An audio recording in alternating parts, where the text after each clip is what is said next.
Hanggang ngayon, hindi ko pa rin makontak si Celine eh. Patay pa rin yung cellphone niya eh. Oo nga, teka. Nag-text kasi yung lawyer na kaibigan ko. Nandiyan na daw.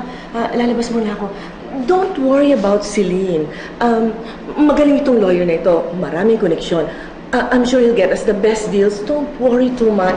Everything will be fine, Iha. Thank you, Mama. Thank you talaga for everything. Ikaw naman. Salamat din.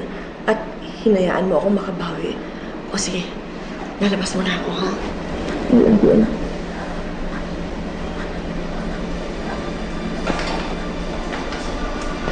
Ang sweet niyo naman mag-ina. You should have said your goodbyes. Habang meron pa pang chance. Josephine? Hello, Bettina. And goodbye.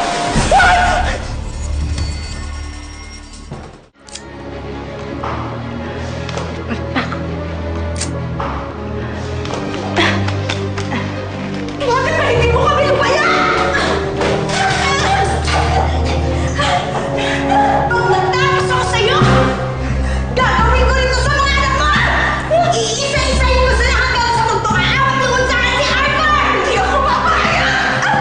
Hindi ako papayag sa tagumpay ako! Sulutin mo na ako! Paklagunin mo ka ako! Hindi ako papayag sa tanungan! Bitawan mo siya! Tutulog ako!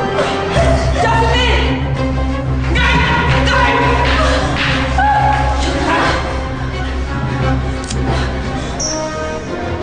Guard! Tara na!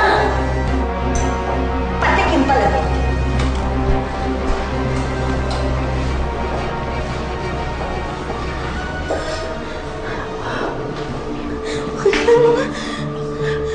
Okay